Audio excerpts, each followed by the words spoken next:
for this second panel about food and beverage trends in Kuwait. So I will give you 10 seconds each to present yourself. Okay, my name is Frank Bordoni. I'm head of culinary and FSQA for Al Shaya Group. Been in Kuwait 3 years now and in the Gulf about 9 years. Thank you. Faisal. مرحبا يعطيكم العافية. My name is Faisal Nashmi. I'm the culinary director of Al Makan United Company. We've been operating for 10 years now in the market, and local brands like Street Al Makan, San Ristorante, Table Auto, Franco, and inshallah soon to be Matchbox. Hope I've not forgotten it.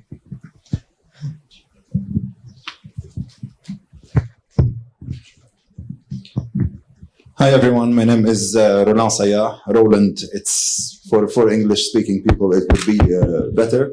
I'm the general manager of Dar Hamad Kuwait. I'm part of MMC Catering Company as well, who is the consultancy group to managing Dar Hamad.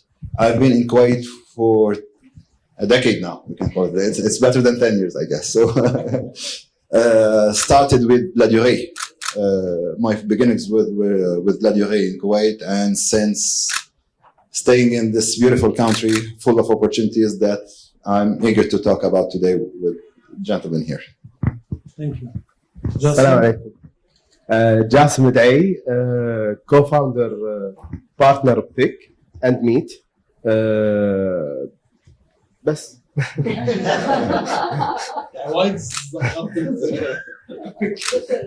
Okay, so let's ask this question. Is today, we had this discussion before, is Kuwait the gastronomic hub that everybody's talking about in the Khalij? Everybody's saying that Kuwait is particular in terms of F&B. We have homegrown brands, we have great experiences, we have great gastronomic experiences. What are your say about that? Frank? I would say, yeah. So if you look at the demographics in Kuwait, I think it's about 45% are young, and if you take that up to say 50 years old, it's probably about 80-90%. So it's a very, very dynamic, young, energetic culture for hospitality. I think people have money to spend, and there seems to be a great entrepreneurship here. So I think that lends itself very nicely to hospitality and very nice to innovation, and particularly culinary innovation in terms of brands. I agree. I want to add to that point. I think, again, looking at the market itself, there's a very big percentage of young people, young passionate people, people that are educated, people that travel a lot. And I think, looking at the region, Kuwaitis were one of the first nationalities to be that educated and travel abroad. So whatever they learned abroad, they adapted into this market. And plus, we're patriotic. That's another thing which differentiates a lot of other countries. We come from a country where we're proud to be Kuwaiti, and whatever we do and whatever we see internationally, we want to get a piece of that cake internally. So, and of course, other than that, there's a lot of money to be spent in Kuwait with no entertainment. I mean, there's a very few sectors that we are exposed to. So the restaurants is one of the biggest sectors that there is. So again, that just helps, or that becomes as a catalyst to expand the restaurant sector even further with more experiences, more variety of restaurants, and I believe that's what makes the food scene itself considered to be one of the highest sectors that pops up in the Middle East. And I believe that's the reason why Kuwait has always been rated as, the food capital, of the world or the region. I would like just to add something, that 2 points that Faisal mentioned as well. The patriotism is a very important point, because in the last 10 years, I've personally seen as an outsider, let's call it, the food scene's changing a lot, mainly in the last 5 to 6 years, where local talents became active in the local scene, and they were supported by this young crowd that Frank was talking about as well. that they were supporting the local brands, the local talents. This is why Kuwait was very fast in integrating, implementing new concepts that were taken into franchises or JVs in Saudi Arabia and Bahrain, in Qatar, etc., even in Dubai today.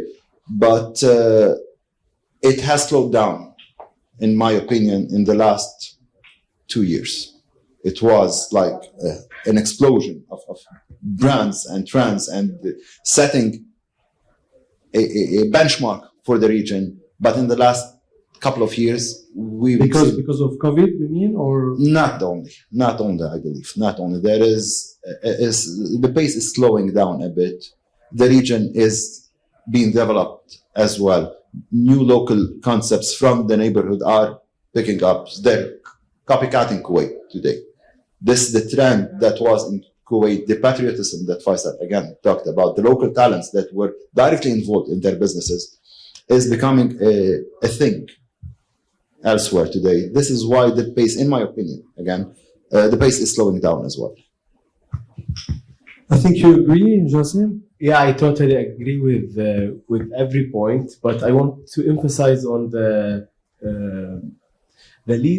last trend that's happening recently in the region, which is the copying. You know, it's like, you know, it used to be very hard for us to copy something. We feel ashamed of copying somebody, but now it's like totally okay to copy something and release it as it is. So that is affecting the innovation in the market. The name that we got, which is Kuwait, is a food capital. When you see Riyadh, how they are growing, and how you see the other region, even Qatar and Oman, you see a lot of innovation there that not used to be before, and we used to get speaking in the GCC region. So I think we are having now a challenge, a big challenge, which is how to innovate and sustain the innovation, and that will be only through hard work. If you innovate something, you have to really sustain the quality and differentiate yourself. And with the whole social media impact and easy marketing and the small marketing Kuwait is going to be even harder, because somebody can easily do something that looks exactly like you. Without even trying it. Yeah. The next day. And that will ruin 1 year of development that you have done. And that's really bad. Back when I started in 2000... Isn't it the same in all markets, F&B markets, in Europe, in No. London, in Paris? I don't think so, because Kuwait is a very small market. And the word can spread so quickly. And that affects. In a bigger market, you will have your space to differentiate yourself and time to expand and set your idea very clearly. But in a Kuwait market is very small, so you will have to go through the social media account, know who is actually the first one to release such thing, and you will see like just 6 or 8 months difference. So that is a challenge. I still believe that Kuwait market is a very good market to start, because the local market loves a new idea, but it is getting more challenging with time. And I'm afraid that with a couple of years, it will be very hard for innovation, because it's not worth it. It's just not worth it. Okay, so you all agree that Kuwait is a gastronomic hub. What are the trends that are today working or copy-pasted, like you said, or developed? Of course, coffee, specialty coffee, we heard. Can you give us some of your thoughts? And the next question would be, what is missing? Let's start first by what is today the trends in the Kuwaiti market. What is booming on the Kuwaiti market today? So I think food trends as well as restaurant trends, because food trends drive restaurants. So they don't necessarily always drive concept, but they can drive how a restaurant is perceived or evolved, or how well it does. I personally, I get the point about getting to market first and getting established, but I think there's a form of flattery in people wanting to copy your concept. means you've delivered something great. And because you're the innovation, you're the source, the originator of that, they're never going to sustain it like you will because it's yours. And I think it can be challenging, but I think you have to hang out for that. For me, Asian cuisine has been on the rise for a few years now. It's still going strong. It doesn't seem to slow down. All forms of Asian, Korean in particular, in the last year, 18 months has been meteoric, even from cinema to food to it's the whole experience. And Italian still does strong. There's some really interesting combinations I'm starting to see between Italian and Japanese, which I think still hasn't quite landed in Kuwait, and I'm really interested. I can't wait to see that. But Can you give us an example of a mix between Italian and Japanese? I mean, a pizza with raw fish. No, actually, I think adding to that point, I think it's very interesting to see, the Japanese, they actually have their own developed pizza, and they cook it in a very specific way. And it's done like the Italian Napolitana pizza. Like it's almost as a carbon copy, but apparently it's been done in Japan for years. They have a special way of cooking it where they throw like sea salt under the bed of pizza, and the dough itself is not seasoned. It doesn't have any salt. So the seasoning actually comes from the salt that's dropped inside the oven. It's cooked in practically the same oven. It's cooked, exactly the same as the Napolitana pizza, but it kind of looks a bit more messier. So it's interesting to see how different cultures perceive different, elements where we always think it is Italian, but in reality, some cultures adapt it as their own. You're going to have to look at Peruvian, right, where you have every ceviche that's happening. Where you see these combinations of cultures clashing come together and produce some really amazing cuisine. I agree, and there was actually it's always amazing to see how food trends happen.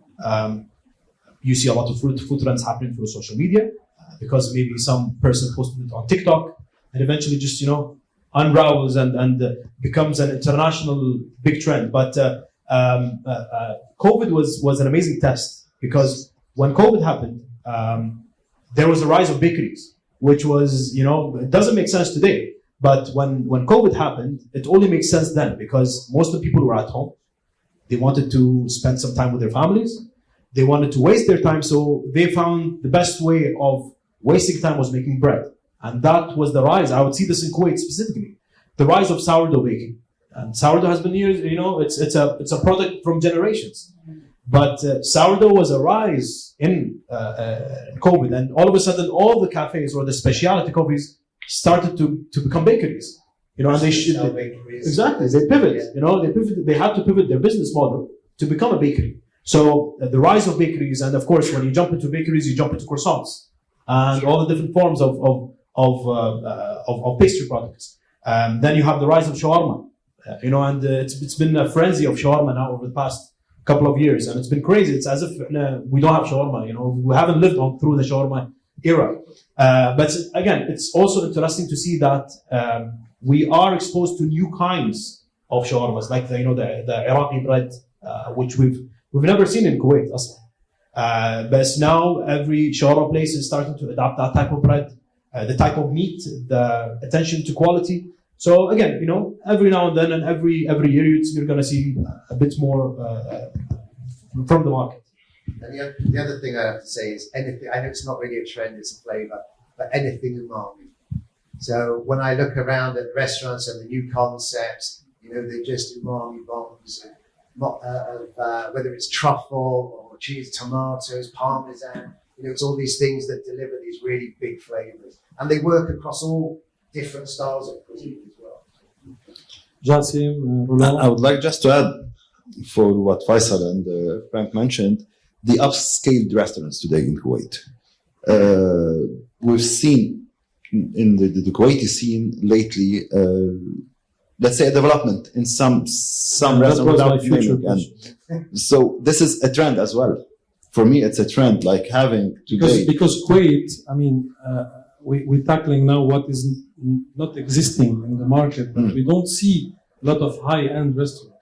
But let's keep this subject for just later. Let's skip this for now. Just let's focus on the food trends, please, if you don't mind. Okay, Jassim. يعني بالنسبة لي أعتقد first of all I'm sorry if I speak in Arabic because my English is not that good. The main trends are coming from outside for sure, and I think now what's really popping up is that when there is a product, it's not a cuisine, it's not anything, it's like it's a product, whatever it is, a product, a drink, or it is something from something baked or a sandwich or whatsoever. A whole concept is built on this specific product because So it is now a monothematic thing. product. Yeah, because now it is currently a thing. So many food entrepreneurs and investors, I would say more investors than entrepreneurs, would really love to invest into this specific product because they have seen that this product is bringing. Can you give us some examples? Let's say now the croissant cheesecake that's very famous in London. It's something that I tried before it became famous and it was really good. It's really, really good. And now I see that so many are trying to do a business based on this. Either it's a home business or it's like a bakery doing another brand. So he has a bakery and he wants to create a brand based on this specific product. Because now if he does it right, almost half of Kuwait would love to try it. And that's like $500,000 KD worth of money. And that's worth doing a business. So the trend is actually what's going on. Let's do it very quickly. And that what's going on is not a cuisine. It's not a flavor. It is a specific product that looks in a very specific way that is very Instagrammable, I would say, and social media friendly. Bao, for example, Japanese sandwiches. Do we have this in the market? I think there were a couple. Whether it's bao, whether it's Japanese sandwiches, a lot of people tried. Maybe it did not click that much. Some because of the rise of Korean or let's say Asian cuisine, it worked at a point. But again, because it was a trend, it dies out, it fades out. So again, I would totally agree with Jassim's point about the trends today are really product focused. However, they disrupt the market, and your business model has to be very solid in order for you to sustain. Otherwise, if it's one product and focused only on that product, the trend will fade out eventually, and then you're left with nothing. That's again why there's a lot of concepts that have been opened and did not sustain that. You have some examples of products? Japanese cheesecake is one. Japanese cheesecake at one point was the talk of the town. Every bakery in Kuwait had it. Eventually just maybe the product, people got bored of the product. I'm not sure, but again, it did not sustain. Bao's, like you just mentioned, Bao was I think at a certain time there were many concepts that came in with introducing the Bao as a steamed bun, did not sustain. So again, they were just riding the wave of the trends. Roland, I will give you back because I cut you. I'm sorry, but I mean you have the best trend in the Kuwaiti market, Kuwaiti food. It is a trend now. It wasn't the case. So yes, Kuwaiti food. Dar Hamad was one of the, let's say it was the first restaurant that opened 7-8 years ago now, taking the Kuwaiti food into a different scale. So we've talked earlier with the gentleman about the experience. So Dar Hamad took the Kuwaiti food and implemented in a whole experience. Every single house has their cooks, they cook at home, etc. So it's authentic food or Kuwaiti food. You can find it anywhere. It's popular. The majority will have it, but getting the locals going into a restaurant, a Kuwaiti restaurant, was about the experience and the food, definitely. So when I was talking about the upscale restaurants, Dar Hamad was one of the first to have this Kuwaiti food where we could find it. Again, when I first arrived to Kuwait, there was a couple of popular Shabi restaurants where we want to try the local food. And then it was Dar Hamad. So we took this cuisine into an upper scale atmosphere. Today, we're noticing, again, to go back to my previous answer, this trend of upscale restaurants, where we don't have it a lot in Kuwait. When you think we're talking about the food trends, we're talking about the small pop-ups, we're talking about amazing local trends that and brands that opened, closed, still being developed today. But the authentic restaurant where we have the full experience wasn't a popular thing, let's say. Let's stay on the Kuwaiti food. You, Frank, you're opening, or you just opened Auntie Noura. Second one, so Yeah, 4 years ago. Yeah. So, are you following the trend? Are you innovating in that trend? Do you think this trend is, all of you, sustainable? Will we see Kuwaiti food outside of Kuwait someday? I don't see why not. It may not be in the same format, but if you look at the world is changing, and things move very fast, as we talked about in lots of different areas.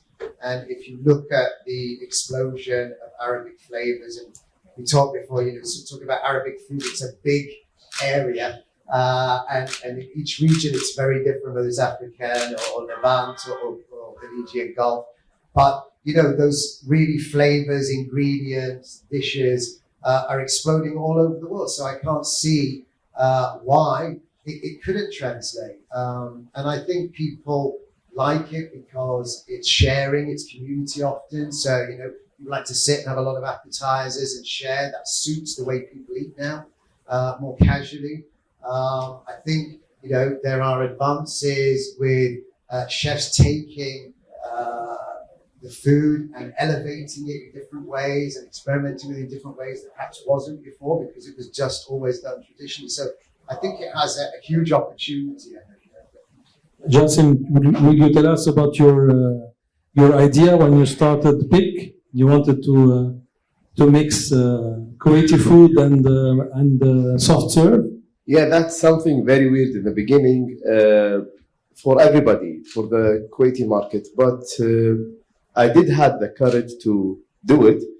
It is an experience. I mean, maybe most of you know about it. PIC is not about a cuisine. And the last cuisine that we have introduced is actually the Kuwaiti cuisine.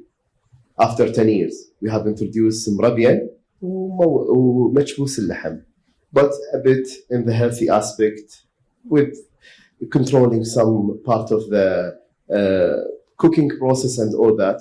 So we have really concluded that the Kuwaiti cuisine is really something that you can really invest in, and it's not been invested yet in Kuwait in the right way or the right amount of money and development that it actually need. So I can tell you that the best-selling dishes that we have currently out of all the more than 200 dishes that we have is the Kuwaiti platters that we have. Now is the mrabian and the mawash and the machbous lahm. Yani. 3 of them are considered as the top 5 that we have in our food aspect. But when I started PIC, it is something would be too weird because having shawarma and frozen yogurt in the same place back in 2009 is way too weird enough, to introduce in the market.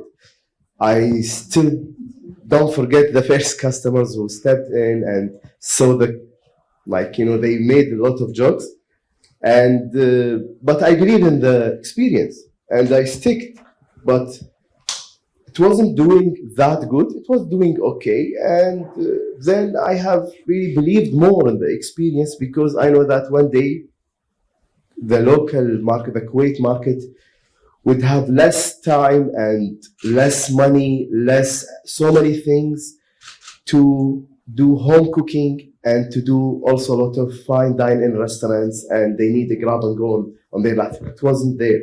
So, alhamdulillah, it was a success. We did not hear you speaking Arabic, by the way. you only spoke English. I'm trying my best. Sheikh Faisal, what do you think about Kuwaiti food? Kuwaiti food, I think it's a very rich, it has a very rich culture. It has a very rich kitchen. The dishes are very rich in the sense that They're developed in a certain way where they combine many different cultures together into one melting pot. To me, again, it can be a subjective point, but to me, Kuwaiti cuisine is the most flavorful out of the full region. I'm not sure if there is one Omani guy. We might be. Don't forget I'm Lebanese. So لا, in the region, we have a Lebanese food too. So I need to defend my gastronomy.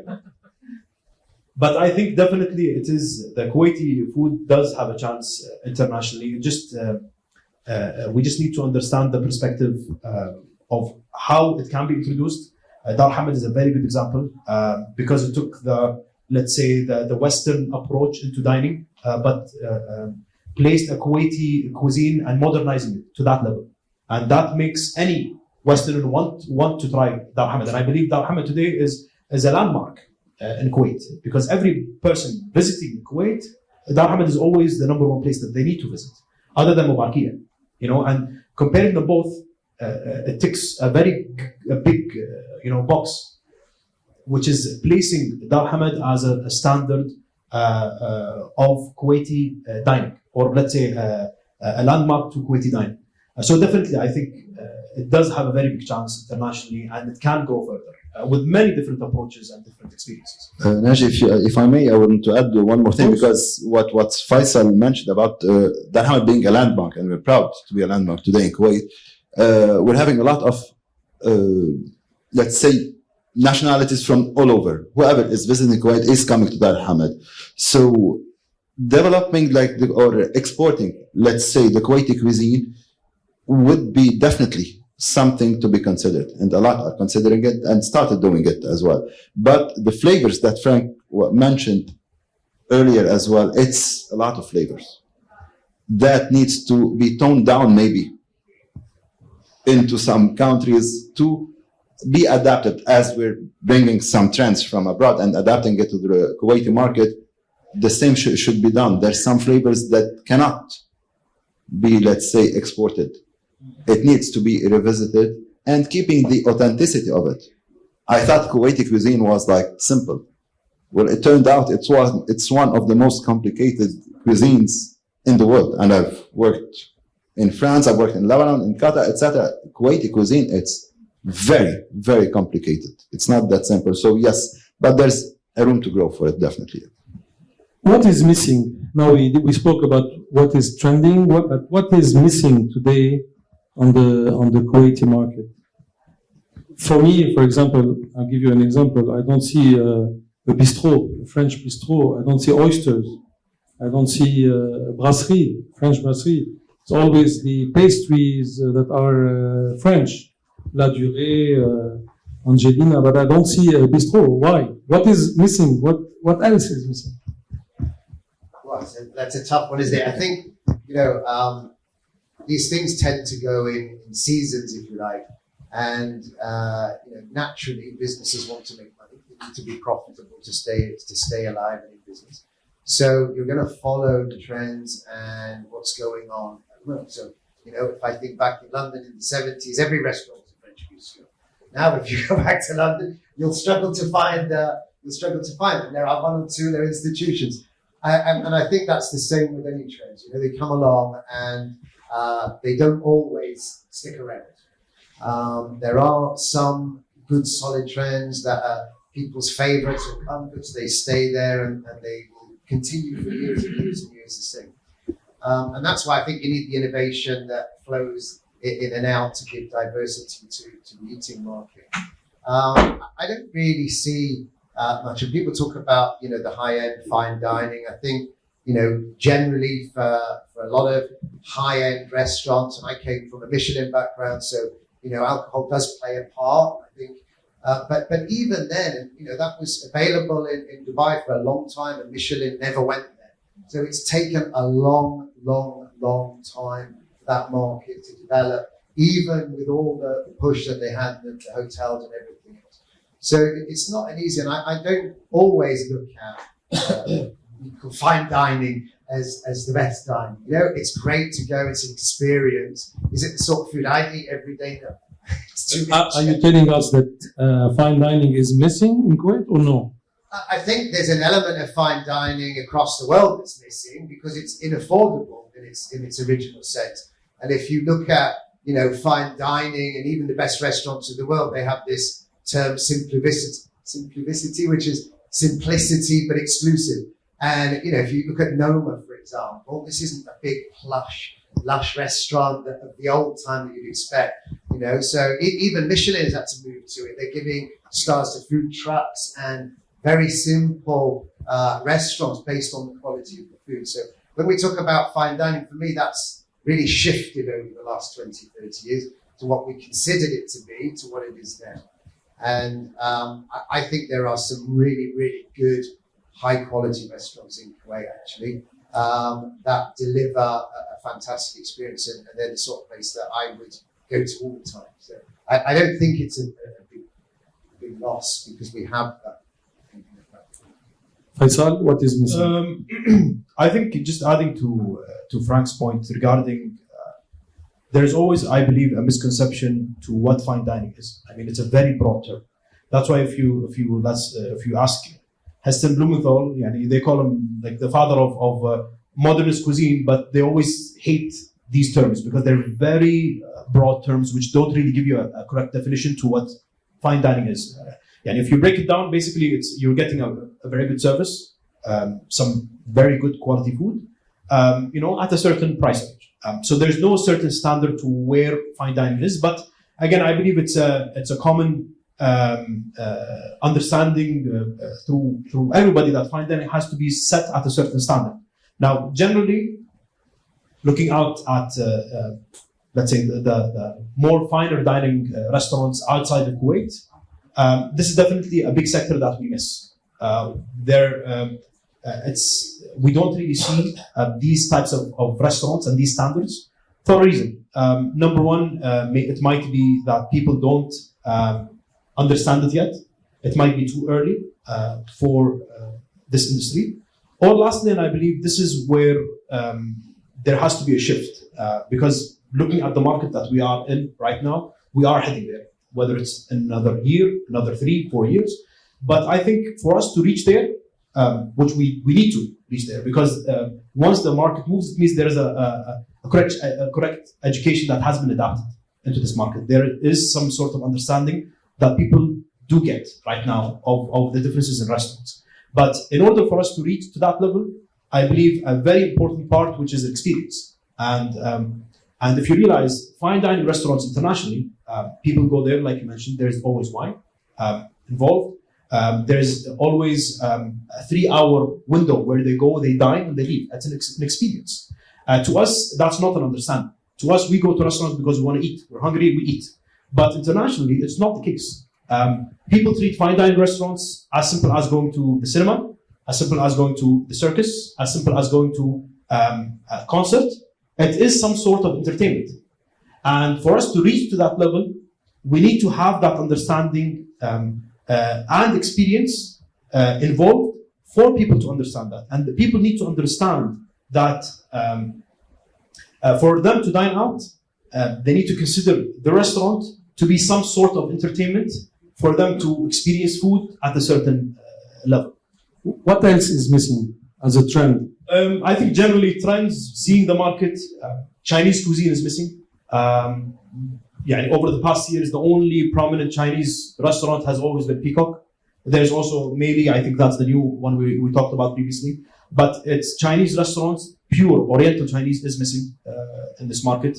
To me, even though we have a lot of them, but Kuwaiti cuisine, specifically at the level of Amatinora, at the level of Dar Hamid, is missing at a restaurant level. And I think these are two major concepts that need to be adapted further and translated further into the market. Shasim, what is missing? What is missing is, I think there is a trend going on for past 2 years, 3 years. Again, it's like, the trend is a cycle. But the authentic milk tea, this is something that you can see now everywhere. But in Kuwait, you actually don't see it. But I think there is a huge opportunity for this market in Kuwait. Not just because I actually like it. Can you elaborate more? What do you mean by? Well, I went to China, but before Corona happened, you know,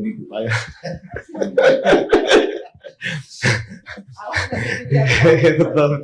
لأن ذكرت القصة بالضبط شو اللي صار فيني.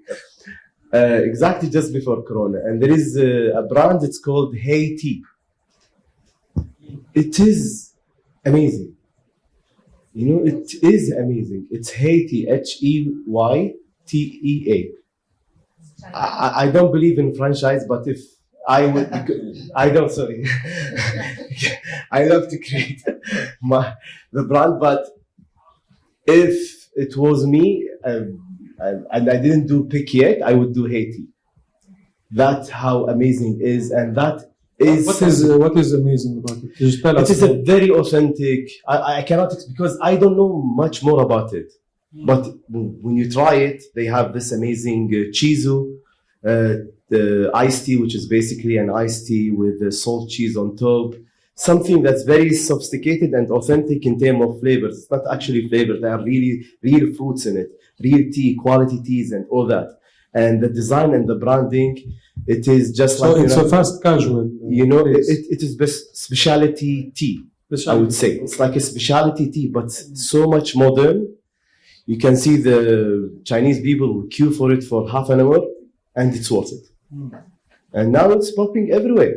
Like a copycat of that is popping everywhere, but not in GCC yet. Frank, you were telling us about fermented items missing in Kuwait. Yeah, we were saying, so when I first came to Kuwait, it was probably very difficult to find fermented foods like kimchi, and certainly it would be hard to sell it. People didn't want to eat it. They weren't used to those flavors, but, you know, we're talking about it's an evolution, right? It takes people time to get used to different flavors, to try different things, and for these to take off.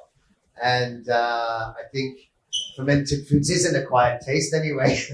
But now, you know, you see it everywhere. You see it being used in mayos, in dressings, in salads, as a condiment.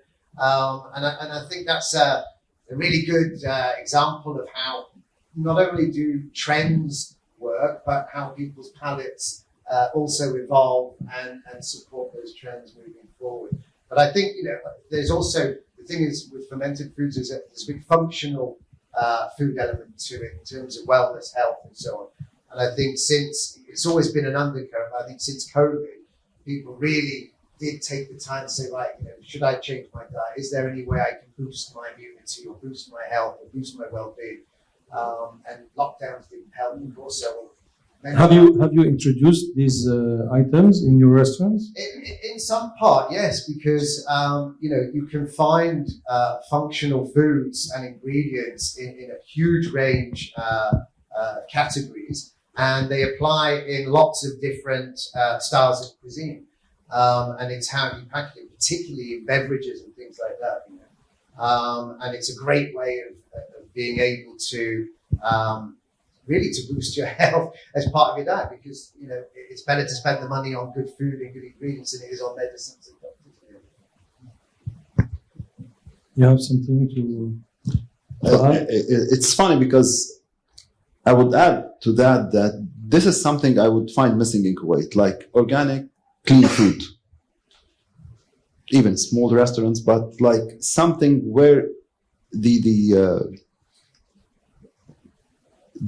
advantages of the food are marketed or promoted, or how healthy it can be in certain type of things where we don't have it.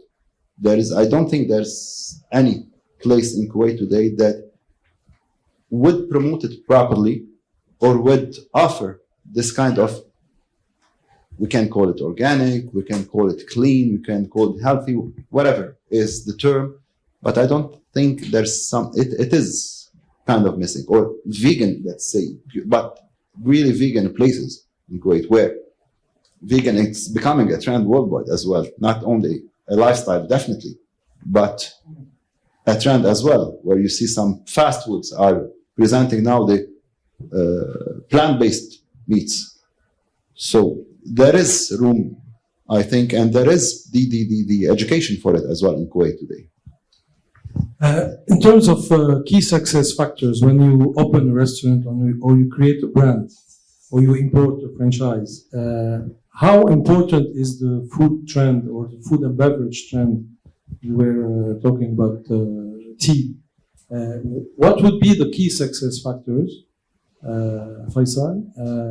Is it the location? Is it the food menu? Is it the food trend? Is it the ambiance, the design? What would be the key success factor, and how important is the food trend or the F&B trend? I think generally it's a factor of three. This is the same thing that we take into consideration when we come to develop any concept. It's three things. It's basically the product, the ambience, and marketing. Of course, since you mentioned success, so marketing definitely is a major factor to these three things. If you have a very good product but terrible marketing, eventually you're going to die out. You have only the word of mouth can only go so far, but eventually it's not going to continue. If you don't have the right experience, people are going to come to you once, twice. They love the food so much, but because they keep on getting a terrible experience, they're not going to come back. And lastly, if you don't really have a good product, why are they going to come back? So to me, these are the three main factors that it takes to get the right success concept. Now, these three all work together. The experience part, to me, is one of the most crucial, of course, because it's the second the customer comes in, experiences your product, and leaves, and everything in between, basically from service, from ambience, from interior, from music, from the way the staff speak to your customer, the type of mood you set, and that, of course, goes to if it's a sit-down restaurant. Again, it also is different when it's a grab and go, or let's say it's a QSR, quick service restaurant. What do you want your customers to understand? And that's, again, part of the experience. So these are the three main factors to get a successful business. Now, trends, of course, is an important thing. However, there is always, like they say, first mover advantage. First mover advantage is basically somebody coming in as a trendsetter. So in that case, you don't really have to follow the trend. You can be the trend and set something, understanding the market. So maybe we see today, like for example, we have a lot of Korean restaurants, we have a lot of Thai restaurants, but there's a very big sector which is the Chinese. It's not a big trend, but we know that the market needs this. So this is where you come in and you set these 3 points as major factors to get your brand to that level, and eventually you will know that you have other brands that will be following this specific trend that you just created. You removed the location. You replaced it by... It's not that important, honestly. Location, to me, personally, because from experience, the worse the better. For a reason. If your concept is built on experience, part of the location, creating some sort of access or not being that available to customers only builds up to the experience. And the first location we opened up was in Makan. We had a terrible location. It was a terrible location. It was there was no parking. Okay, you used to park at the back. You used to go through the access into a 24 square meter cafe. You would go up, to that huge restaurant on the top. The location was terrible. It was not accessible, but it only builds up to that experience because we wanted. And by the way, when we took that location, everything was empty. We could have taken any location from the building. We were the first tenants. And without key money. Without key money, exactly. So we specifically chose the back one, the most terrible one. Because we wanted the customers to experience that. We wanted them to go through that tiny, door and walk up the stairs, and then be experienced to that whole big, restaurant vibe with that hip hop music and, the loud. That's great. place. That's a good news for newcomers on the market. And plus, Kuwait is small, Tara, and location is not a major factor. It plays a big role, of course. But again, I don't think it is a major, personally, I don't think it's a major, thing. You see one of the most successful people in Kuwait, Solo Pizza. Solo Pizza had a very terrible location. And mashallah, they're still stealing it.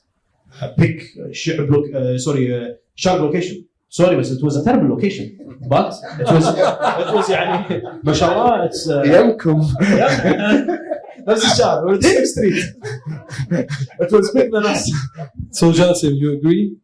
Yeah, I totally agree. But I would like to add some point. I think we forgot about it is the story.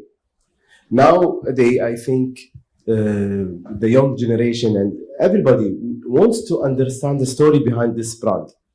يعني when I went to first time in Makan, I knew the story. خلاص, I went there is a story in my head. There is a Kuwaiti chef who's very innovative. He's doing something Korean. أنا كنت أحب الدمبوري. هو مسويه وشفته. This is a story. People nowadays looking for this story. Every successful brand, when you dig deep down, there is a story. I have a story too for Pick.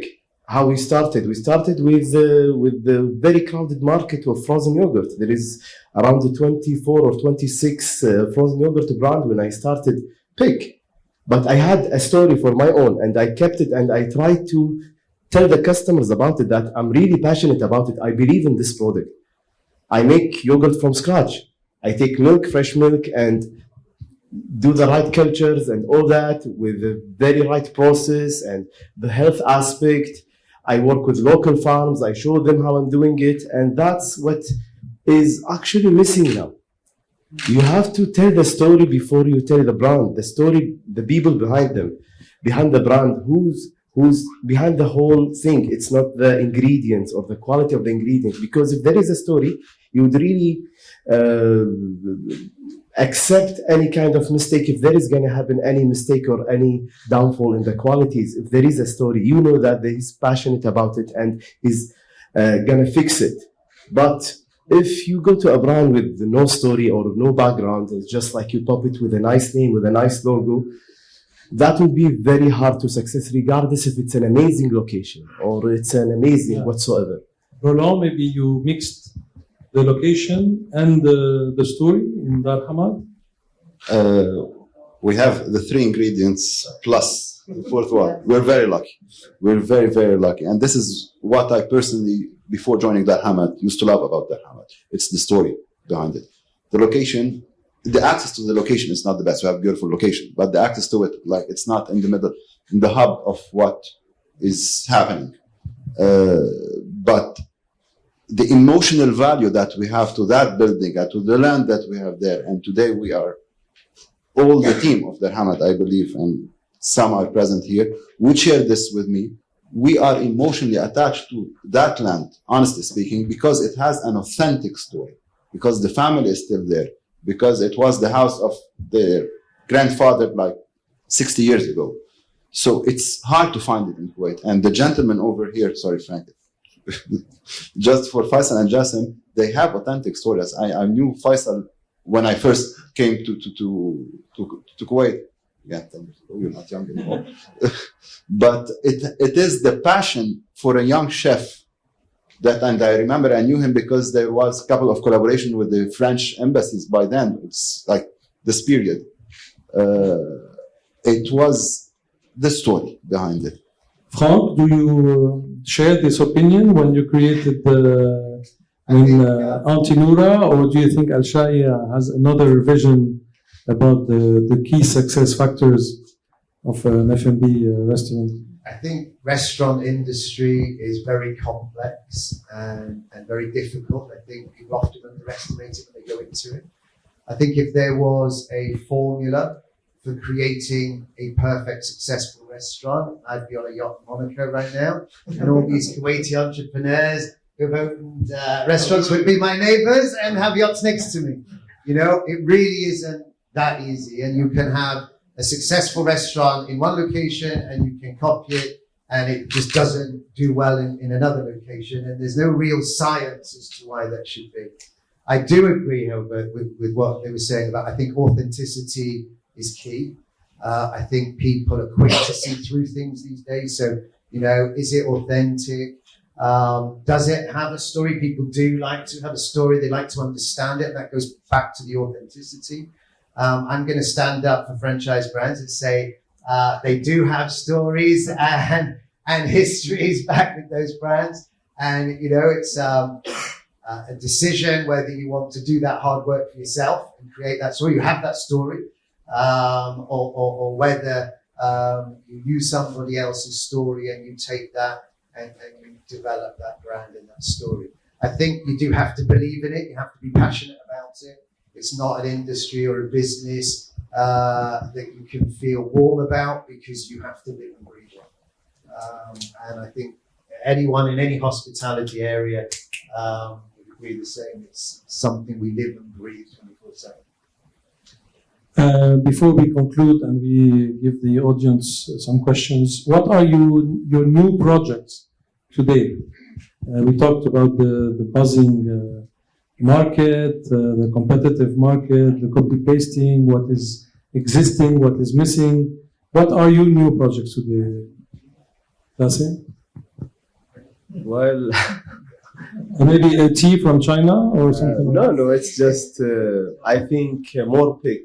Just like, we are going deeper with pick and also meat, and developing more products. And I think we just have to focus. That's the project, is focusing on the brand itself.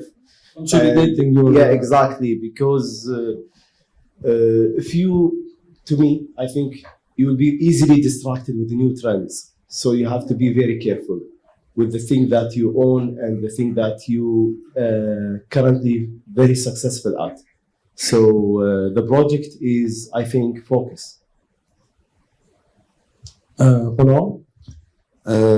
Talking about the story, we're launching soon a story about Dar Hamad, a small documentary docu-series about the story of Dar Hamad and how it started.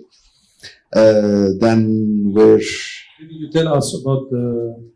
Sorry, I forgot the name. It's a Kuwaiti name. The one you created for Dar Hamad, which is the same food. The kashta. Yeah. So the kashta on the roof was like for the experience that we were talking about. Like today, coming to Dar Hamad and living, because the kashta, we were one of the first to launch the kashta in the city last year when we started it. And it was creating a new experience again, because Dar Hamad, you have the full experience of an authentic Kuwaiti cuisine in this beautiful space. But the kashta on the roof, we had a beautiful location overseeing. I hope you'll get to visit it tomorrow as well, Naji. You would understand better why we have created this experience, which is by Dar Hamad, and it's not Dar Hamad. Taking the same food, we're talking about the same food presented in a different way, a different experience, to be part of the community and the marketing that Faisal mentioned as well earlier. So when you said more story, you're gonna what? The stories is how Dar Hamad started. To talking So about you do a book or a website? a documentary, a small documentary docu-series that will be on YouTube soon. And international expansion. So answering your previous question, how Kuwaiti cuisine if it can be exported, we're working on that. And the third thing, we have a sub-brand called Sandouk by Dar Hamad, which is the sweets corner that we have, and we're working on developing a couple of more authentic items, not only related to the food itself or the sweets. So Kuwaiti sweets. Kuwaiti sweets that made by Chef Sadiq was here with us tonight. And developing the retail part of it, not only about the sweets, but taking Sandouk as a retail brand and Nice working name, on by the it. way. Very nice name. Sandouk is beautiful. I will not ruin the surprise of your visit tomorrow to understand better why the name is there as well. Chef, do you have any new projects? And I think I would definitely agree with Jasil's point about, I think it's time where, khalas, I think we need to start focusing, not on trends. Because I always say trends are a distraction. It's always great. They come up, you grab the trend as it is, but eventually looking forward, it's always a headache. So I think it is time now to focus. We have launched our new brand recently, Upper Street. And if you look at the brand, it's one of the longest brands I've worked on, more than a year, developing that concept, and it's purely focused. It's going back to basics, and I think this is what's missing as well in this market. It's finding basic food, high quality food, but done very right. It's an American bistro, so highly influenced by American cuisine and highly influenced by French techniques. So everything is cooked, just right. We have a very big exposed kitchen, and the idea of just exposing that to educate the people coming in to see that aspect of dining. And as well, we're working on a new concept, inshallah, opening after Ramadan. It's called Matchbox. Again, going back to basics, it's a grill based restaurant, charcoal grill based restaurant, and doesn't really have a specific cuisine as much as it's celebrating the grill. We have arais, kebab, and you have a really good burger served at the same time. Considering them being on one table might not work, but this is what we're trying to promote. Again, going back to basics, providing high quality food, but executed correctly. Great. Frank? Okay, so a bit different. I guess there are some big macro trends we're talking about: sustainability, ethical. People are starting to look at where people are sourcing and how you're operating. And I think that's a focus for all businesses right now. I think Gen Z and the rise of Gen Z, they're now spending and they're challenging what we do. They want things the way they want them, when they want them, where they want them. So we have to find new ways of getting our food to our customers, new formats, whether it's drive-through, curbside, kiosk pickup, all sorts of different things. So I think there's a lot of things going on that's probably been accelerated by COVID. Digital technology in hospitality and dining is a huge part of that. So those will be some of the things that we'll be focusing on. Specifically, do you have any new projects, new openings? No, I'm going to be focusing on those, exactly as the guy said, this is a time, we've come out of a very difficult, turbulent time for the industry. A lot of our stores and places were shut down for a huge period of time. We're coming back, and thank God the market's been great and people are supporting the industry really well. And I think, as I say, now all of these things have come together. There's a lot of challenges for us in the day-to-day. So I think, I think everybody needs to be focusing on those things, to be honest. Great, thank you, gentlemen. I'm going to take some questions. If somebody has a question. Hamad, I'm sure you have. To what? Round of applause.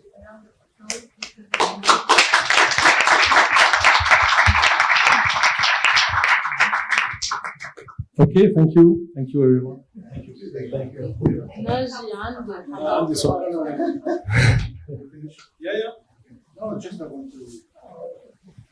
Just I would like to thank you all, Frank, Faisal, Roland, Jassim, on the excellent talks you had today. I think all the audience here, they benefit from what you have said. And it was really a good 1 hour. A good 1 hour, I would say, knowing what's going on. Especially, Frank, we didn't say too much about the project. And Jassim as well, to a certain extent. Faisal, we know you very well. Roland, you did it well. Anyway, thank you very much. Thank you for Hodima, which organized all this. Naji and Nada, thank you very much. On behalf of Leaders Group and Hospitality, we thank you very much. And we would like to present to you Nabila.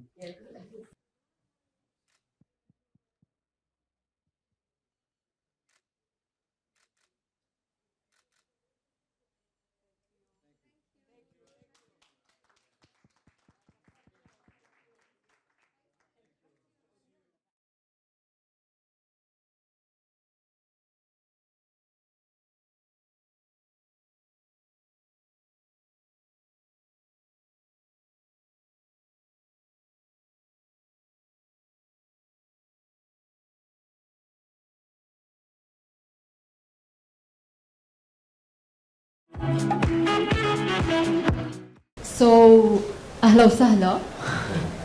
Welcome to our third talk, Food Tech and Beyond, What's Cooking in Kuwait. I'd like to welcome you all. So I would start by introducing first Faisal. So Faisal Al Hussein, he's the managing director of Kitopi in Kuwait. Before joining Kitopi, Faisal was heading operations at Deliveroo. And you worked at Ashaya for 10 years, working with brands such as Starbucks and focusing on productivity measures across the food and beverage and entertainment divisions. So you have over 12 years of experience across food and beverage, finance, strategy, and logistics. Naji Haddad, he is the general manager of the MENA for Deliverect. Basically, in 2018, he started a company that partnered with several food tech solutions. Since joining Deliverect in 2020, Naji has been contributing in multiple active roles in reshaping digital food across MENA. He also serves as an advisor to the board of the UAE Restaurant Group and speaker in mega food and beverage forums. So welcome and thank you for being part of our talk today. Usama Sha'ir, the general manager at Foodex Kuwait, with over a decade of experience in the logistics, sales, and customer service sectors in international companies and startups. He has developed a deep understanding of what it takes to drive growth and success in these industries. Usama began his career at Aramex. He later joined Post Rocket in Kuwait, where he built the company from scratch. And in his current role at Foodex, he leads the company's operations and is responsible for driving growth and innovation. So thank you, gentlemen, for coming and being part of this panel, whereby we're going to be discussing really food tech and what's beyond, because that's a very hot subject, especially in our industry, in the hospitality industry. So my first question, which will be directed to the three of you, what are the specificities of your business? So if we want to be like really introducing each one of you, what is like your businesses? If we start with you, Usama. Thank you, Ms. Nada. Well, Foodex is a technology company that supports the F&B industry through the technology that we offer in digitalizing and revisionizing their operations. So we are a SaaS company that offers our services on a yearly payment. And we are heavily reliant on technology. So the way Foodex operates is making the operations much easier in the way the restaurant owner could control their inventory and watch their sales and have more data analysis through our systems. Okay. In how many countries you're present right now? So currently we have our HQ in Saudi and Riyadh. So it's a Saudi company? It is a Saudi company, yes.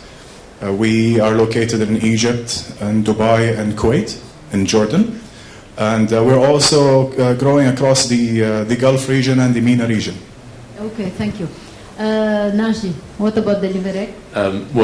So Deliverect is a Belgian company, started in 2018. And our core mission was to help restaurants thrive online. So basically, we're a SaaS, software as a solution product, where we integrate delivery channels into point-of-sale system. So mainly the Talabat, the Deliveroo's of the world, and the Foodex of the world, right? To support the Kitopis of the world or any other restaurant out there. So you are seated very well there. Yeah. I'm always in the middle, by the way. They see me in that position. But it's more than that. It's more of an ecosystem as well. So the core product was integrating those delivery channels into the point of sale and helping restaurants optimize their operations. But those operations, they expand more into an ecosystem. So today, our ecosystem, we have 700 partners. We serve around 45 countries, and we have 14 offices globally. And our MENA HQ is located in Dubai, with massive operations across MENA in the past 3 years. Thank you for joining us. I know that you came today specifically for this from Dubai. Faisal, what about Kitopi? Kitopi is not a SaaS company. So Kitopi kind of started out as a cloud kitchen company in 2018. And that was kind of the initial vision. That was where it started. And today we identify more as a multi-brand restaurant company. So we're kind of a house of brands. We acquire brands, we integrate them into our kitchens. So Katobi has more than 100 locations throughout the GCC, primarily cloud kitchens. Some of these cloud kitchens can have 40, 50 brands under one roof. But we also have front of house locations wherever customers need to be, right? So some brands expand through front of house expansion, some brands expand through food courts. But Katobi today is a restaurant company, ultimately. So we're operating cloud kitchens with probably 50 plus brands at max capacity out of some of these kitchens, and this is our play, right? The efficiency you get from having all of these brands in one location with staff that are cross-trained to do multiple brands, paying lower rents, allow you to reach areas of profitability that you couldn't reach otherwise with some of these brands. I would say kitchen as a service instead Kitchen of as a service, software as a That's service. very nice. If I go back to you, Naji, how do you describe the online delivery really business in Kuwait? Is there still room for new players, you're saying? And I'm going to get back to you, Faisal, being an ex. Well, so first, let's look at online business in general, right? So based on Business Wire report, I think that was launched recently, this business or online business home delivery is expected to grow by, or expected to reach $500 billion by 2026. And that just shows you that how that business is growing. And based on that, I think it's on an annual growth of 8.9%, right? And so this is globally, right? And if you want to look at Kuwait in specific, and I can't speak about the entire, like I can speak from a deliberate point of view, where we can compare 2021 to 2022 in numbers, and our growth in Kuwait alone was in orders around 240%, while in number of locations 175%. And that's irrelevant to the it's not direct, like you cannot say that because of this there's growth, but I can say that because of this there's adoption, because our solution basically impacts online orders, online delivery business. So if we're growing, that means that solution is growing, right? Or that industry is growing. Room for more players. I mean, today we're talking about just this year alone, we had two bigger channels, delivery channels, enter the region. Jahez from Saudi, and we have Carry that just launched also locally from the region, which is ex-carriage owners, right? So the demand is definitely growing, and based on that demand, definitely there's more players that are going to come up, and more niche players are going to come up. It's probably going to be more into diversifying the delivery channels. Maybe you'll have a delivery channel only for healthy cuisine or for meal plans or like coffee app, for example. So you will see growth more in this, and you will see the mega growth like the Jahez and Talabat and Deliveroo. And the driving force is millennials. So as long as we get those millennials, or the population is growing, you'll have more people to use those apps. Faisal, what do you have to say about that, being an ex-aggregator? Sorry, go ahead. I think, look, the market's going to keep growing, and we have really similar numbers where we think it's going to grow by 10% over the next at least 4 years, right, in Kuwait alone. So you're going to get to the point where probably the delivery-only business will be something like $3 billion annually, right? So it's going to be a billion KD business in Kuwait. It doesn't mean delivery is the only way to grow. It doesn't mean that delivery is the only thing that we should look after, right? We're still looking into front-of-house locations. We're still looking into physical locations and kind of meeting customers where they want to be. But delivery is still growing where other avenues might not, right? So I think absolutely it's a business that's going to keep growing over the next couple of years. Because of that, I do think there's room for new players in the market always. It's very difficult to differentiate yourself, right? So you have to differentiate yourself either on customer service, on cost, on having something unique for customers, having something tech-enabled that actually makes customers get a better experience. And the current players are very good at spending on logistics, spending on marketing, making sure that things work. It's a lot more work than you think to get the food to you. So I think there's room. I think it's very hard to work. So Osama, can you explain to us about the business model that you are having, and how do you make your money from? I think that we're having online delivery increasing because at the end of the day, you are implementing solutions to make it easier for operators. So can you tell us more about the business model of FoodX? Yes, definitely. Well, as Naji and Faisal said, there is an increasing number of adoption when we have more players coming in the field. It only means that the adoption of existing users or existing restaurant owners are only adopting the new technologies, and this is exactly what helps them grow and helps them use more of the technology that we offer as FoodX. In terms of delivery companies like Deliverect, aggregators of aggregators, we cooperate with them to integrate with Jahez and Kari and the players that exist in the market. So basically your clients are operators, are F&B owners of restaurants, they can be, right? Exactly. So how we make money is, of course, through satisfying our customers. People, eventually, they do need technology to introduce and incorporate into their operations and their business. As Faisal said, it takes a lot for the food to get delivered to you. So Exactly. if you look at the trip of the food preparation at the beginning, you need to understand that there is inventory that is being consumed. The restaurant owner needs to understand the preparation, what it takes operationally to have the food delivered. So it starts with FoodX, I would say.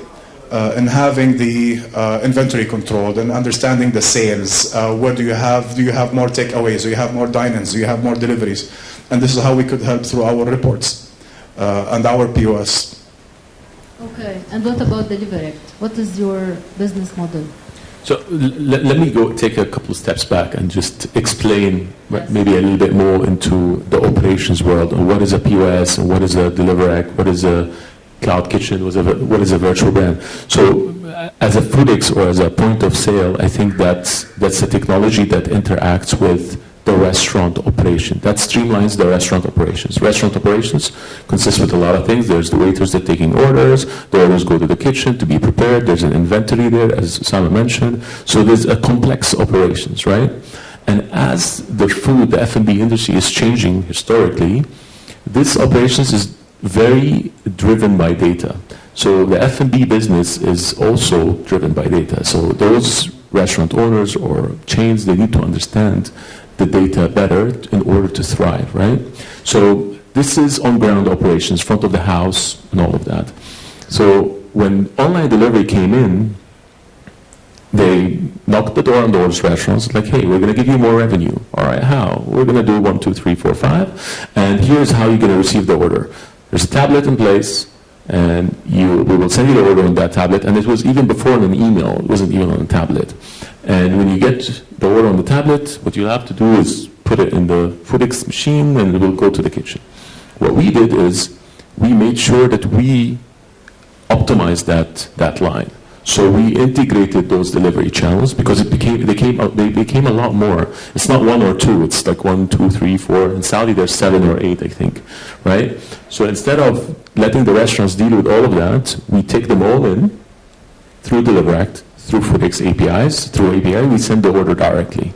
And also it allowed us to manage their menus, because also you need to manage all of these menus separately. So instead of managing those menus separately, you manage them through Deliverect. So as our product, what we do is streamline that process. And of course, from that process, it opened up a lot of other things. Because it's not only delivery channels that were born in that industry. There's social ordering, there's on-demand fulfillment companies that deliver on your behalf. So there's a lot of complexities out there that we help streamline to bundle the products in, the orders in, send them to the right people in order to be delivered for the customers that order, and save time on the order preparation time. So, what was the question again? Sorry. What is your typical business model? Yeah, so technically, after all of this, we charge restaurants, it's a SaaS fee, like it's a software, so it's a subscription, and they can connect all their delivery channels in there, we process it. So Sama, your service is for free? Of course, it's not. we're solving, and we're saving the client's money. So we charge an annual fee of depending on the plan. Yeah. And depending on the services that you need. So like what Naji just said, we have waiter applications, we have kitchen display screens to optimize the restaurant operations. So we charge an annual fee of that depending on the plan. You could say our starter plan starts at, I'm going to talk in Kuwaiti dinars, it starts at 200 KD and all the way up to the advanced plan, which is at 560 dinars. And again, you can always have add-ons to increase the efficiency of your restaurant operations.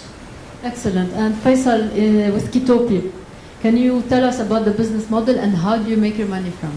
We make and sell food. But I think it sounds funny, it's an important distinction. Because if you look at a lot of the cloud kitchen models that you've had in the region, so just to take a step back, guys, again, a cloud kitchen, you kind of go in, there might be 20 plus brands inside one building. They might not be run by the same people. They might not have the same owners. Our model is slightly different now. So Kitopi has a mix. We entirely own, run, and the supply chain is ours. The employees are ours. We actually make the food, which is a bit of a different distinction from some of the other cloud kitchens. So you go into a Kitopi kitchen. The staff are Kitopi staff. You order any brand from that kitchen. It's either a Kitopi-owned brand or a brand we have a franchise deal with. But it's entirely controlled A to Z, our operations, which is the distinction. So at the end of the day, you are really becoming a restaurant operator, but you're kind of marrying the world of food tech and restaurant operations, right? So as an example, in Kuwait, if you order Rockhouse sliders at any point, it's coming out of a Kitopi kitchen now. It's actually a fully Kitopi run brand. IHOP in the GCC now is run out of Kitopi kitchens. In Dubai, I think we own more than, I know we own more than 100 brands, and those brands are brands that were successful, that were working, that were then acquired by Kitopi and folded into Kitopi kitchens. So we are a tech-enabled solution, but at the end of the day, we are using that tech to make sure that we can get good food to our customers. Okay, so if I stay with you, how do you define your areas of coverage? Do you really cover all areas in Kuwait? Our existing business, I would say, covers 95% of Kuwait, right? So we have coverage. We're always looking at new up-and-coming areas. Anyone who's familiar with the geography of Kuwait, there's a couple of new residential areas that are always popping up, and we're always keeping our eye on that. So today, our kitchens cover 95% of Kuwait. I think the expansion for Kitopi will always be around, do we have brands everywhere we want them to be, right? Do we want to get new brands in? Do we want to acquire a brand? Do we want one of our kitchens to have 8 brands instead of 6, and how do we make that happen, for example? Okay, so if I go back to you, Osama, how do you market yourselves? Well, that's a great question. Of course, we market ourselves through our social media channels, and we do depend a lot on word of mouth. So we have to do exponentially well in customer service. We're also right now arranging FoodX meetups. We just had one yesterday. And where we try to educate and talk more about problems that the restaurant owners face through subject matter experts, people who are subject matter experts in the field. So just recently we had the owner of Bench, Abdul Qadir, talking about how you could run your restaurants financially, because it's very important today to understand how to run your business in the restaurant to make sure that you survive or optimize or gain profit for the long run and stay in the industry. Through our services and through the meetups and through FoodX Academy and through our social media channels and our existing clients, this is how we grow in the market. And we're seeing you in many exhibitions as well. Yes, of course, we do participate we try to participate in every exhibition. Okay. Now, you're talking a lot about restaurants. Are you as well targeting restaurants inside hotels? So, wherever you need the POS, of course, if it's the F&B industry, then you are definitely going to have FoodX as a choice, since we are leader in the market in digitalizing the industry. So, restaurants, cafes, no matter if they're in a hotel or if they're a booth or a food truck, we do have plans that fits and suits each and every sector. Okay. Faisal, what about Kitopi? How do you market yourselves? So I think Kitopi, as the brand Kitopi, active on social media, we kind of have our marketing events that go on. But then the important thing to also realize is because we're running so many brands, the brands themselves also might have their own presence, right? And if you are like bringing franchises, so who's responsible really about the marketing part? So it always kind of depends on the arrangement, but in some cases the franchises themselves can be responsible. So basically you take care mostly if there are no franchises to market. If it's our brand, we have to market. No one else will market for us. If we acquire and own the brand, if it's a franchise, then the franchise will always get involved. At one point when you started, especially during Corona, you were like more of real estate. We had the impression that you were more of real estate company. You became a real estate company because you were like renting out. So what can you tell us about that? Is it still the case right now? So I can say the model's changed, right? So again, if you kind of look at it, we started as a kitchen company, and a cloud kitchen company, and what that meant has evolved over time. Really, the strength of Kitopi today, I think, there was a press release recently where Kitopi announced that AWJ was acquired in Dubai. They have Operation Falafel, Awani, a bunch of great brands. But going out, acquiring brands, folding them into our operations is a great business model, it seems.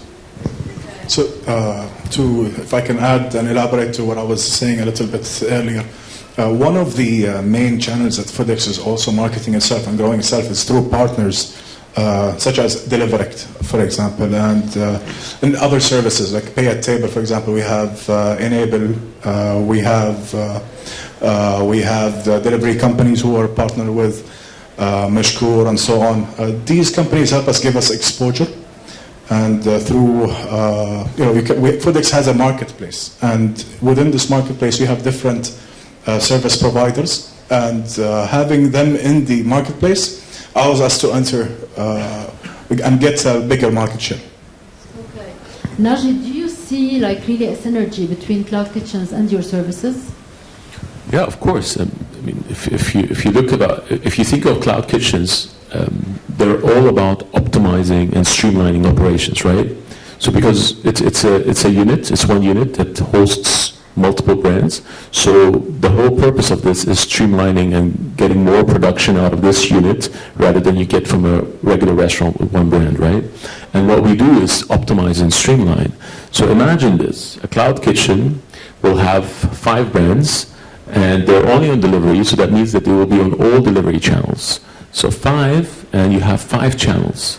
Imagine if you run it in the old way, you will have 25 tablets and you would have to play around with these 25 tablets. So that really is not scalable. And I think it's because of these solutions, the cloud kitchen era also thrived even more.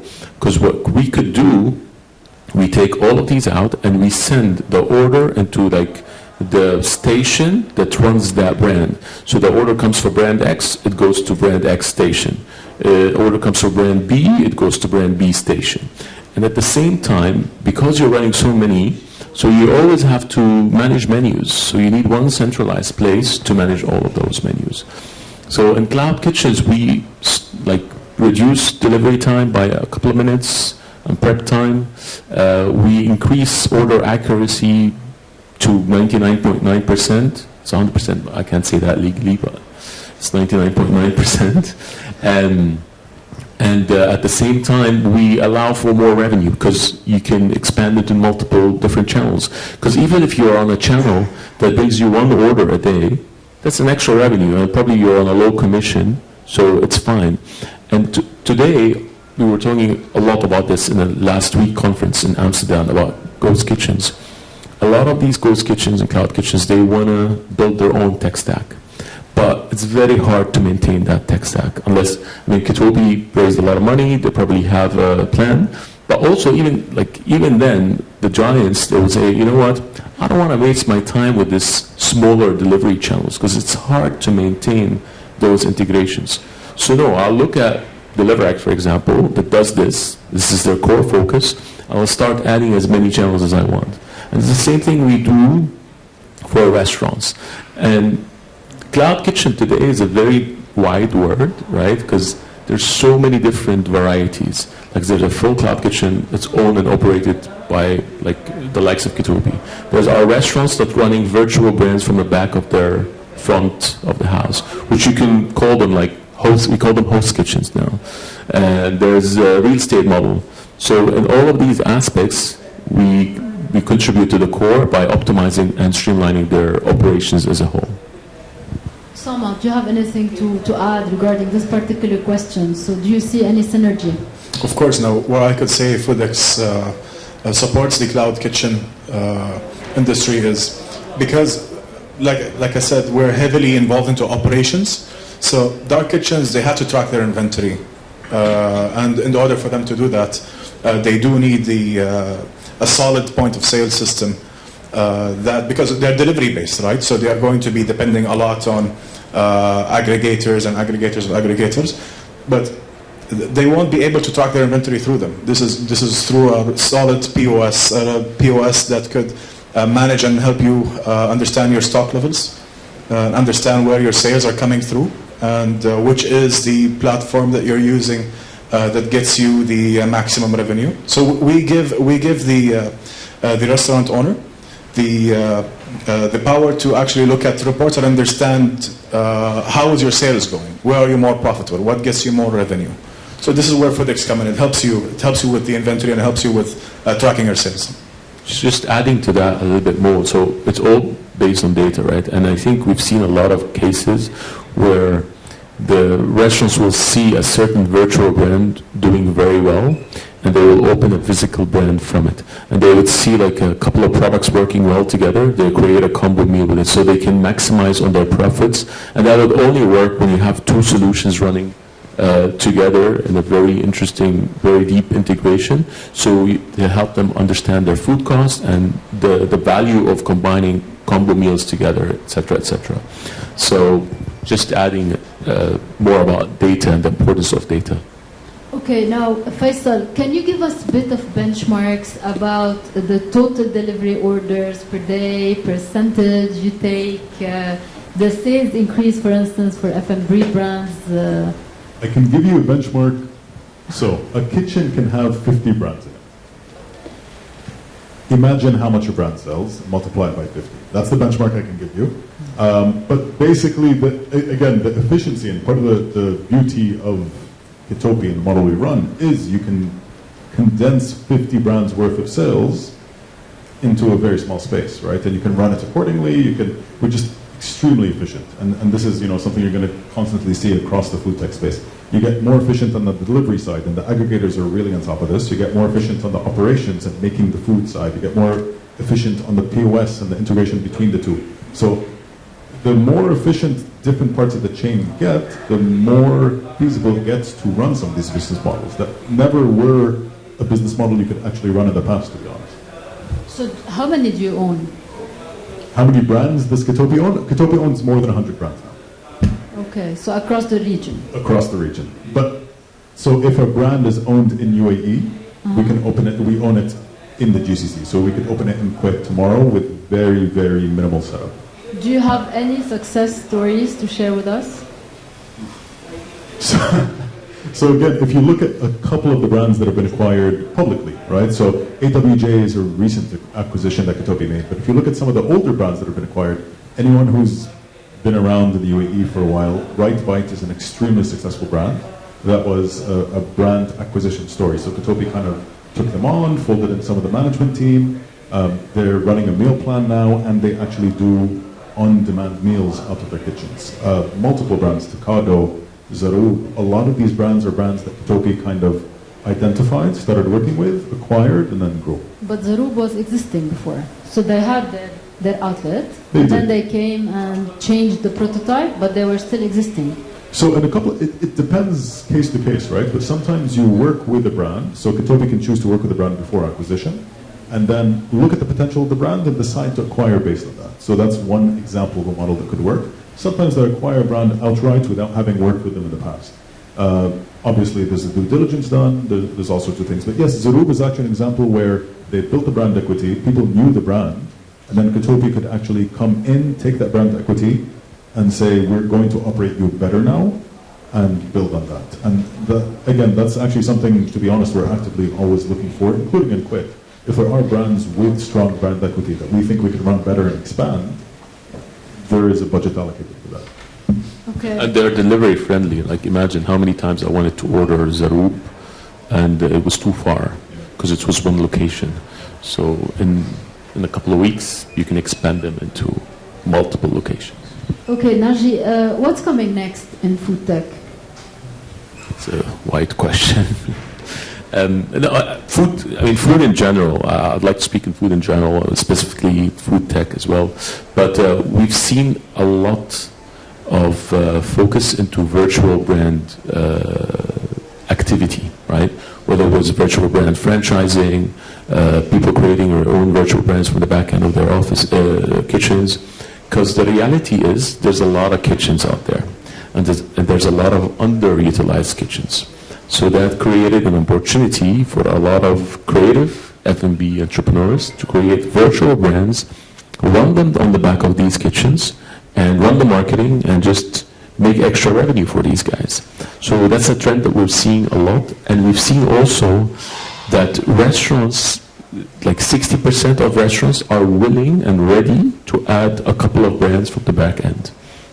So that's something we've seen a lot globally in the region. And we have one customer that runs virtual brands from one location to the entire world, right? And we have a lot of those. But more into tech, we're seeing a lot of contactless dining. We've seen a lot of, as Osama mentioned before, like the digital menus, the order and pay, the pay at table. We've seen a lot of activities there. We've seen a lot of also the hubs that connect the POS in the restaurant to the inventory and the supply. Right? So if I run out of stock or something, it automatically orders for me. And I think we've seen a lot of robotics, right? So a lot of prep robotics, a lot of drone for delivery now. I think Talabat, they're trying something in Dubai, in DSO, all through bots, right? Robots in a certain area. If somebody cracks that, delivery business will be on a different level. But yeah, in theory, these are the main trends that we're seeing recently. Osama? I would say there's a lot of room because restaurant owners today, they're getting very creative in ways of making revenue. Virtual kitchens, virtual brands, and so on. And I only believe this gives more room for technology companies to provide more technology to support the restaurant digitalization and the creativity that's happening today.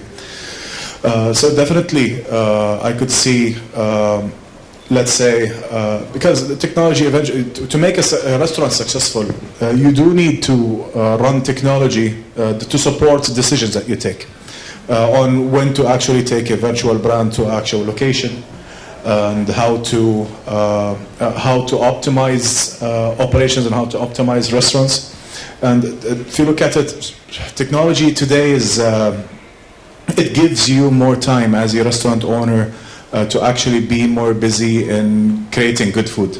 It also helps you design the new next thing, the new brand, the new item.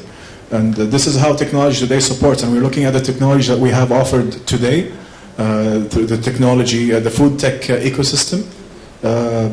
We have order at menu, order at table, pay at table. We have online e-commerce websites, aggregators, all these solutions.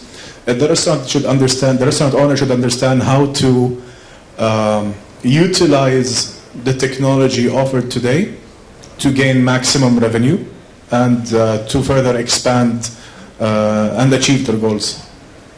Do you have success stories from your end to share with us?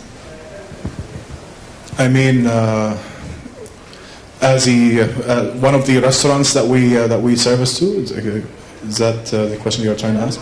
So we have a lot of success stories. We have heard restaurants who started only as one branch, and later on, not going to say through using Foodix, but of course he was using Foodix, but through understanding what does technology have to offer, from one location, the owner grew all the way to 6+ locations because he had the tools necessary to understand when it's time to grow. To optimize like his operation. Exactly. So he had access to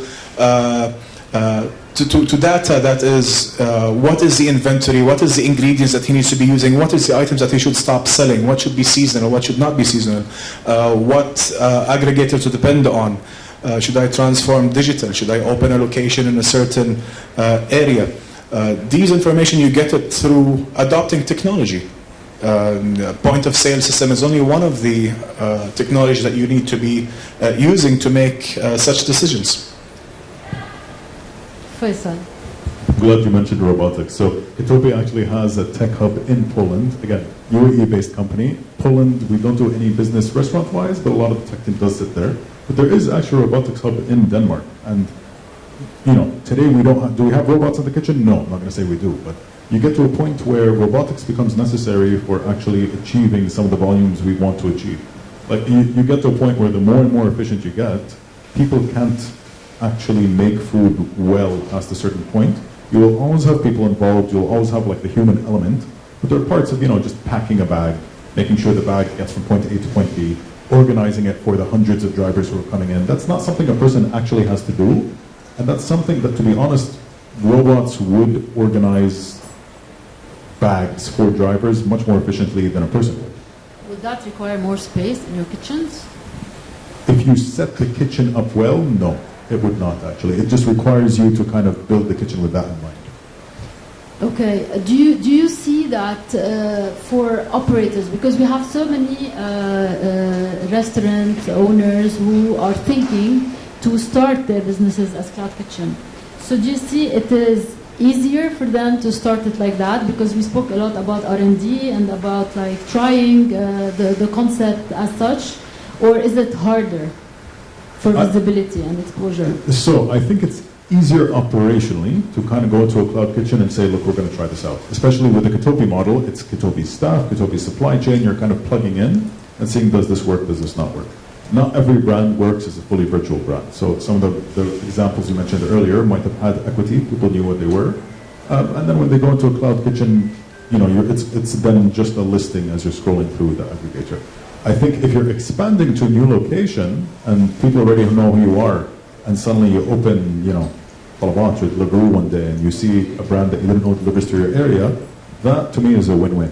That's a really quick, easy expansion at low cost. Yeah, just add to that, like running up or setting up a cloud kitchen is probably a third of the cost of running a restaurant, right? And as Faisal mentioned, if I'm a great brand that's running out of area A, and there's a cloud kitchen that I can just rent and expand to B, C, and E, that's definitely a win-win, and we've seen a lot of that. Actually, we ran a survey just recently, and 80% are showing interest into expanding through cloud kitchens. So it is becoming more and more of, hey, I don't want to have a full restaurant in that area, I just want to deliver there, because I'm a delivery-friendly restaurant type. And do you think that is coming because of the clientele? Because we have more of millennials who are ordering and stuff like that? Of course. That trend already is starting to grow.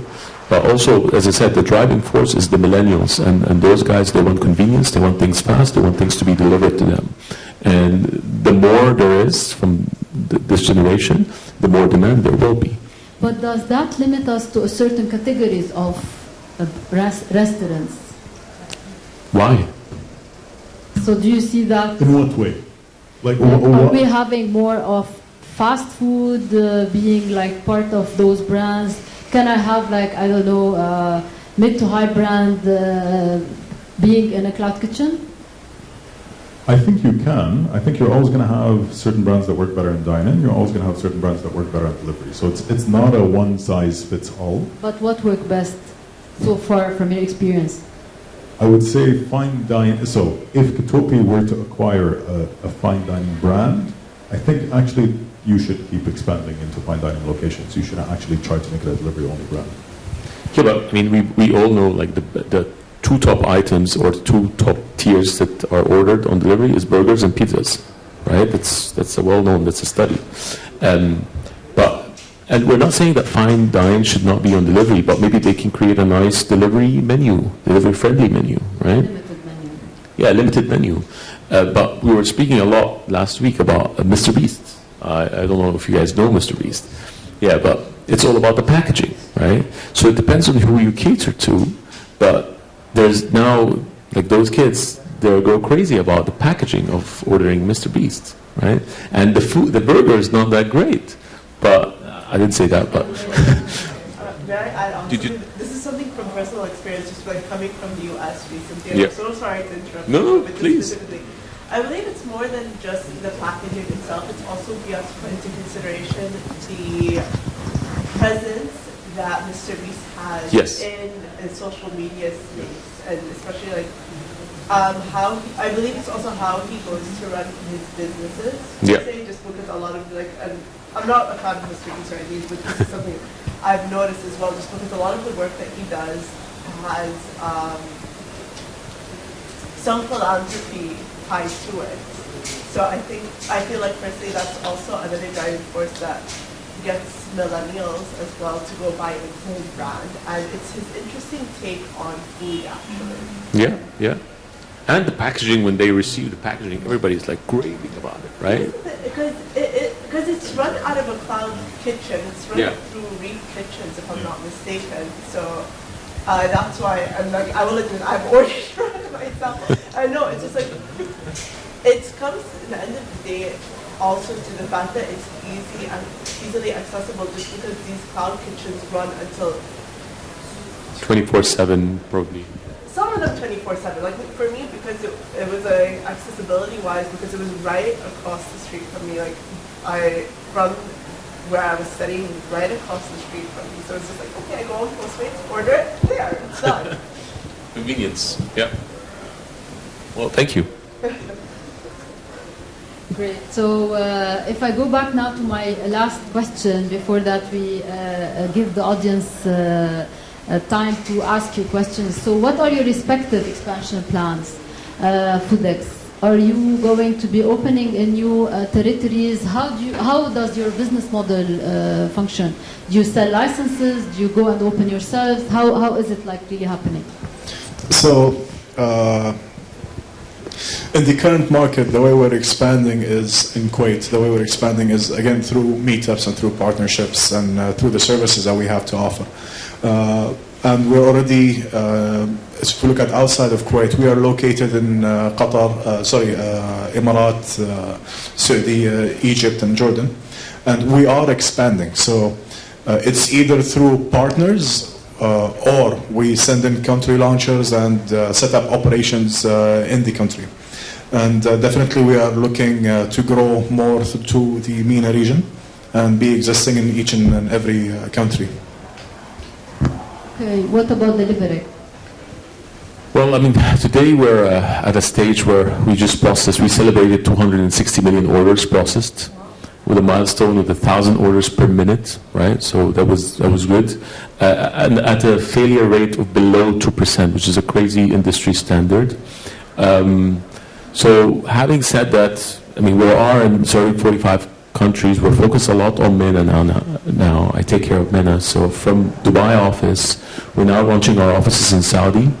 But from those two offices, we kind of cater to the entire region, Middle East, and now expanding to Africa as well. Okay. So soon we're going to be seeing you in more countries. Yes, indeed. And as I said, we have 700 partners connected to our systems, and this is most of our Can you tell us more about it? Because I do think that you are having a partnership as well with Foodex, right? Correct. Yeah. So just to give you an idea of how DeliverAct works, so it's more, so the ecosystem there, so the POS is like Foodex, they all connect to DeliverAct to get access to streamline the delivery operation with those delivery channels. So today, globally, we have 100 delivery channels integrated all over the world, and we have around 350 point of sale, around 200 online ordering platforms, 200 fulfillments. So that F&B ecosystem all connects through this and kind of engaged. So, and they send us the customers like, hey, can you help us with this customer? And they contract with us to get the service.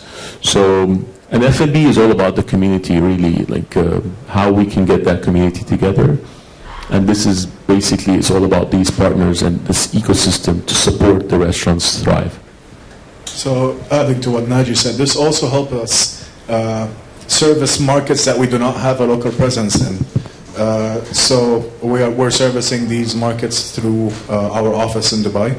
They handle the international markets. And you get packages. You get FedEx, you get Deliverect as a package, as a bundle. It depends. Through partners, that is how we service other countries. Faisal, what are your respective, what are your expansion plan for Kitopi? So I think, look, Kitopi's just hit the 5-year mark. And Kitopi right now is operating in 5 of the GCC markets. Those markets are large, and those markets, I think, have a lot of space. So we're focusing on the markets we're in today. I think our expansion is less going to be about new countries. It's going to be about new geographies within the countries, but more importantly, getting more brands into those kitchens, right? So we can always expand a kitchen by adding more brands, whether new to the portfolio, like we just announced, or kind of moving brands around from kitchen to kitchen, from country to country. Okay, thank you so much for a very insightful discussion. Any questions? Please. Thank you so much for such an interesting conversation. I actually have a question for Faisal, because you mentioned that you worked under Deliveroo and then you moved into the space for cloud kitchens, and from there Kitopics moved into acquiring brands. So what made the company shift from being solely something that works, or a company that works to create these cloud kitchens for those brands to expand their reach, to acquiring brands, yet still holding on to that, the possibility of having cloud kitchens? So, sorry, if I rephrase the question, so why do we still have the cloud kitchens, or why did we move from the cloud kitchens to the own brands? Why did you move to acquiring the brands? So it's a really good question. I think when you operate the brand from A to Z, I think you have an amount of freedom over the brand that kind of lets you be super efficient. Sorry, I'm being very vague with what I'm saying here. But you can be more and more efficient the more control you have over the brand, right? And when you have a collection of brands, that means you can do things between those brands that, you know, a brand that's coming in and saying, I'm just leasing your space, might not let you do. So you can have staff that are cross-trained, you can have, you know, you can start to share recipes, you can start to have consolidation of things that make the kitchen run better and better, and you can get to a point where you can have a lot of brands in one space. I feel like you have something to say as well. No? I think once you get to a point as well when you kind of own the brands and you're able, it also just secures that the kitchen's going to have that brand, right? Like if you have the 100% real estate model, if someone decides to go out of business tomorrow, then he's out of your kitchen. If he decides to, you know, cut down on costs, he's out of your kitchen. When it's your brand, it's your decision. You can plug brands in, you can take brands out. It just gives you a lot more freedom in like the expansion story. Thank you. I have a question. I'm not sure I'll be able to formulate it properly. But how can we all hear about artificial intelligence? How can your brands and your services put something on the table with relation to artificial intelligence and analysis? Thank you. Yeah, I mean, there's a lot of, I mean, AI is a very wide, like, piece to talk about, right? But I can speak about what we're trying to do, where we're kind of trying to do menu optimization, for example, right? So, yeah, you can, as a restaurant, you can launch your menu online, and you can launch 2 menus, and our AI engine will tell you which menu works better, which item goes better with which item, what should you reduce, what should you move. And I can see that this can only go deeper and deeper with the back of house operations, where, hey, you don't need to do this because this is costing you a lot of money, and that combo doesn't work, or that product doesn't work. So we started to work a lot on this. Slowly. I mean, we launched it actually, but but this is very interesting. And also what's big right now is dynamic pricing, actually. And AI is playing a small role in this, but dynamic pricing meaning is like, why should I sell the burger at the same price if that I'm selling today, and tomorrow there's a big game and everybody's coming to my restaurant, right? So how can I, dynamic pricing is really picking up in the US a lot. Yeah, because if you think about it, restaurant operations, they're very slim margins, right? So restaurants, they're not very high in profitability. So we need to make sure that we support these guys, and they are thinking of this as well. So the ride companies actually do that today, right? Like if you take an Uber and it's busy, you pay more. I think exactly along the same lines of the menu optimization is just making it customer facing. Like today customer facing. Because today, Netflix tells you what you might like based on what you watched. Spotify tells you what you should listen to, but nobody tells you what you should eat. All the data is there. Nobody's actually using it right now. And I think that's something that restaurants and aggregators and food tech should crack, to be honest.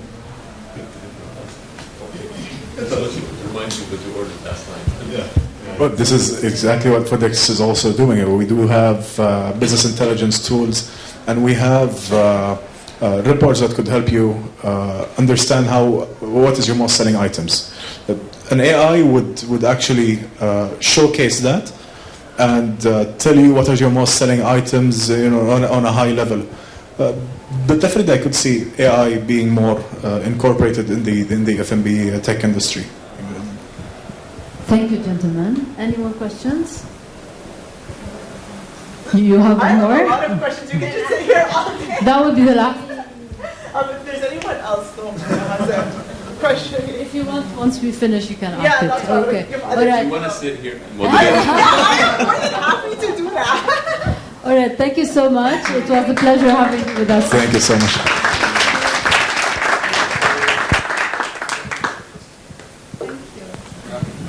Thank you so much, Sama, Naji, Faisal. Thank you so much for being with us today and giving us a lot of information, a lot of knowledge about what's going on. So thank you, Halima. Thank you, Nada, for running this session. Thank you, Naji. Thank you, everybody. And now a little bit to remember about Horika having some certificate. Thank you.